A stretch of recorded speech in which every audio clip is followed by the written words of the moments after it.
Let's face it, MMA judging sucks. It's the worst. It's affecting athletes' careers, it's affecting their financial gains, it's affecting whether they may get a title shot or not. It absolutely sucks. So right now, I'm going to give you 3 solutions for MMA judging that I think are going to be effective, that can work, and I want you to rank them below. Let's begin.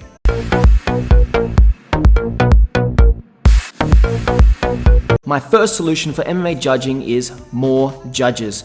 3 judges is simply not enough, and the likelihood that there's going to be an error is much higher than if there was more judges. More judges are more likely to get the right outcome.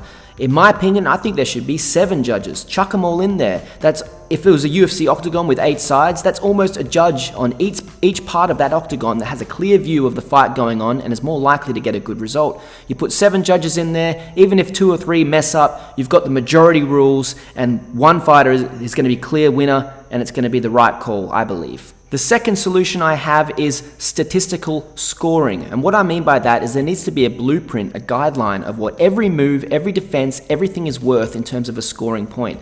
Right now, it's kind of up in the air with this 10-point must system. You know, we think they're striking better, we think their grappling's a bit better, but we're not really scoring whether they get up from those takedowns, how quickly they get up from those takedowns. We're scoring highly the submission attempts, but we don't seem to see great scoring on when they defend multiple submission attempts. So these things need to be scaled in a rank of effectiveness and in a rank of what's more likely to produce a win if it went to a judge's scorecard. Jabs should be scored by a certain amount. Straight rights, crosses, hooks, uppercuts should be scored. Knees should be scored, which are more difficult to land. Little things like that should be taken into account when looking at the fight as a whole. And my last solution, number 3, would be universal scoring. Now, we've seen this pretty regularly in other events like PFL. It's where everyone, like fans and that, can actually post online about who they thought won. Now, I understand that the problem with this is that there's certain fans who are biased. So a fighter might have clearly lost, but since it's their favorite fighter, they may click that it wins. But the problem is, there's only a few of those people, and most of us are actually pretty honest when it comes to fight combat sports.